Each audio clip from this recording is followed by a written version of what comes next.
حتما شما مثل خیلی‌های دیگه دچار این احساس شدین که تو ذهنتون یه سری خاطره هایی دارین و یه چیزایی رو به یاد میارین که هیچ وقت وجود نداشتن و یا اتفاق نیفتادن. درسته، به این میگن اثر ماندلا یا همون ماندلا افکت که میلیون ها نفر تو سراسر جهان بهش مبتلا شدن و حس میکنن که یه چیزایی وجود داره که در دنیای واقعی اثری ازش وجود نداره. با هم دیگه بریم بررسی کنیم و یه سری مثال براتون بزنم که بیشتر براتون جا بیفته. این ایموجی رو نگاه کنید.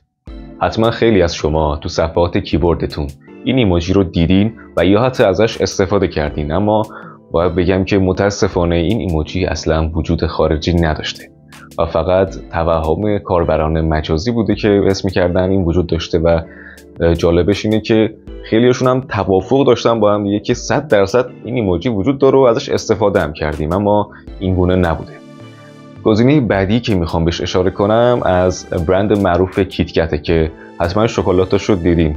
طبق تصویری که بهتون نشون میدم مردم ادعا میکردن که بین دو حروف کیت و کت یه خط تیره وجود داره و کاملا توافق داشتن که 100% اینجوریه، ما اینو دیدیم، منتها این گزینه هیچ وقت اینجوری نبوده و کلمه کیتکت به هم دیگه چسبیده. گزینه بعدی که بخوام بهش اشاره کنم، اگه مثل من طرفدار انیمیشن های خارجی بوده باشین و کارتون های شبکه کارتون نتورک یا حتی پرشن تونز نگاه کنید، حتما با لونی تونز آشنایی دارین. در واقع لونی تونز خاطرات بچگی های ما که مثل باگز بانی و دافی داگ رو توش میدیدیم و داستان جذابی که اردک و با مادر بزرگ داشتن رو تماشا میکردیم. کاربرای صفحات مجازی میان یه سری ادعا میکنن که اسم لونی تونز با قسمت تونزش با 2 تا او نوشته شده، یعنی اینکه یادآور اون کلمه کارتونز، منتها اینگونه نبوده و تونز اونجا با یو نوشته میشده که اینم یه سری توافقات ایجاد شده بین کاربرا رو نشون میده با توجه به وقایعی که هیچ وقت اتفاق نیفتادن. اما باید بدونیم که اثر ماندلا از کجا شروع شد و چی شد که شروع شد. یه داستان جالب داره، بریم براتون تعریف کنم. بیاین کمی به تاریخچه این پدیده نگاه کنیم. ماندلا افکت اولین بار در سال 2010 توسط فیونا براون، نویسنده و محقق، مطرح شد. اون به طور تصادفی متوجه شد که خودش و گروهش از افراد دیگه خاطرات مشابهی دارن که با واقعیت تطابق نداره. این افراد به طور مشترک باور داشتن که نلسون ماندلا، رئیس جمهور پیشین آفریقای جنوبی، دهه 1980 در زندان فوت کرد. اما حقیقت اینه که ماندلا در سال 2013 درگذشت، نه در دهه 80.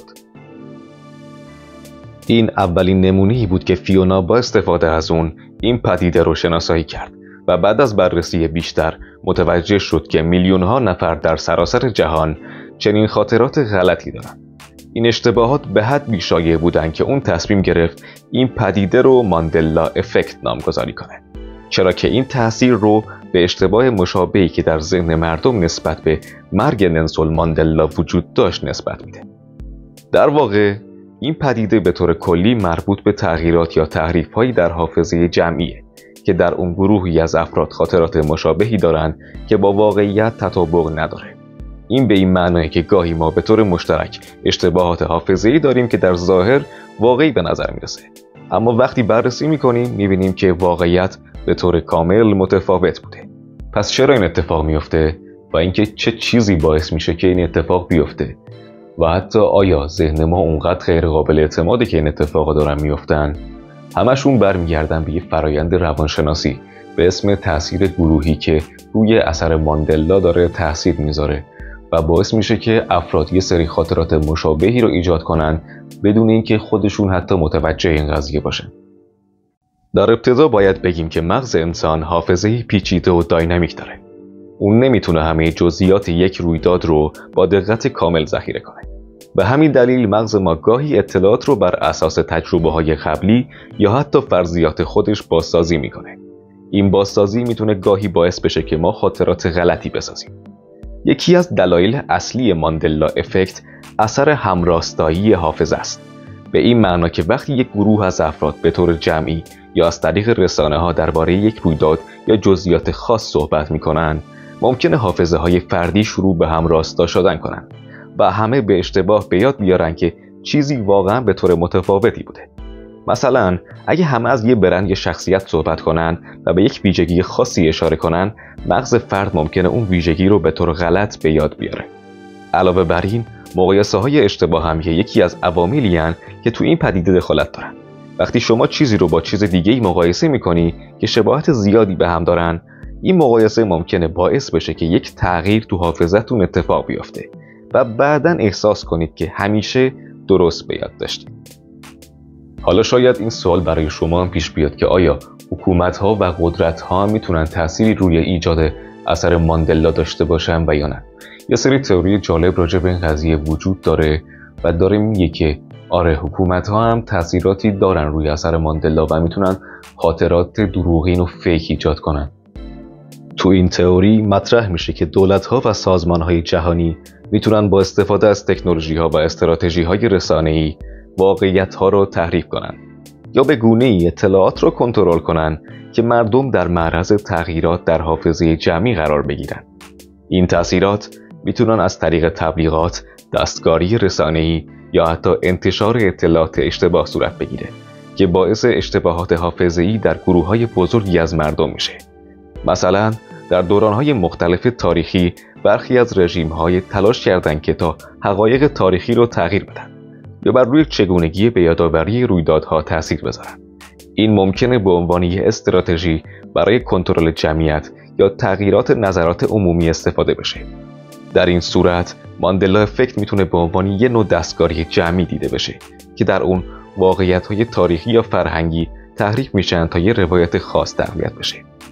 تئوری توطئه بعدی داره اینو میگه که دولت‌ها در واقع میخوان یک تست بزرگ و جمعی انجام بدن روی مردم تا متوجه بشن که حافظه اونا تا چه حدی میتونه یادآور قضایا و نکات جزئی باشه که اونا درون اتفاقات و برنامه‌های خودشون جای دادن تا بتونن این تست ها رو به عنوان یک اثر بزرگ ثبت کنن. منتها هنوز کسی نمیدونه که نقشه اصلی اونا و هدفشون راجع به این قضیه چیه. حالا بریم سراغ استیکر بعدی که مردم ادعا میکردن وجود داره. استیکر رو نگاه کنید. 100% دارین فکر میکنین که قبلا یه جای دیدینش، اما این استیکر هیچ وقت وجود نداشته. اینکه حتی یه اژدهای دریایی باشه داخل ایموجی های صفحه کیبوردتون، افراد ادعا میکردن که چندین بار هم حتی ازش استفاده کردن اما اصلا وجود نداشته. گزینه بعدی ما میرسیم به کارتون جورج. افرادی که این کارتون رو قبلا نگاه میکردن متوجه این قضیه شده بودن که جورج داخل تصاویری که ازش ایجاد شده دم داره، اما این گونه نبوده. داخل طراحی جورج هیچ وقت از دم استفاده نشده بود. اما کارتون بعدی یا نقش انیمیشنی بعدی که میخوام بهش اشاره کنم پیکاچوه. اگه بازی پوکیمون رو انجام داده باشین حتما این شخصیت رو دیدین. در واقع کاربرای این بازی ادعا میکردن که پیکاچو روی دمش یک اثر رعد و برق مانند مشکی داره. همینطور که دقت کنید دم پیکاچو زرده و این اثر روش اگه مشکی باشه کاملا دیده میشه، اما سازندگان این برنامه ادعا کردن که اصلا این وجود نداشته. در واقع خودتون هم اگه بخواید برین نگاه کنین همین الان هم متوجه این قضیه میشین که در واقع این هم یک خاطرات مشابه اشتباه بین افرادی که این بازی رو انجام میدادن بوده.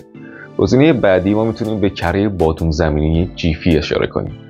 شاید شما هم داخل اینترنت دیده باشید، چون که این محصول تقریبا رایج بوده تو اروپا و آمریکا، هرچند که الان شاید تو ایران هم وجود داشته باشه. کره بادوم زمینی جیفی هیچ وقت اسمش جیفی نبوده. در واقع اسمش جیف بوده که افرادی که استفاده میکردن فکر میکردن که اسمش جیف بوده و اینجوری رایج شده بوده و بعد اینکه یه نفر متوجه شده بود همه افرادی که ازش استفاده میکردن هم حتی به شک افتاده بودن. اگه ما سمت فیلم و سینما هم بریم بازم اثری از ماندلا افکت یا اثر ماندلا میبینیم. جایی که دیگه حتی فیلم ها رکورد شدن همین الان هم میتونیم بریم ببینیم، اما افراد ازشون خاطراتی دارن که مغایر با واقعیته و یکی دو نفر هم نیستن، هزاران نفرن که ادعای مشابهی دارن و میگن که اینا وجود داشتن اما در واقع وجود ندارن. بریم یه سری مثالاشو با هم دیگه ببینیم. یکی از مثالهای جالب اثر ماندلا که تو سینما میتونیم ببینیم مربوط میشه به سفید برفی.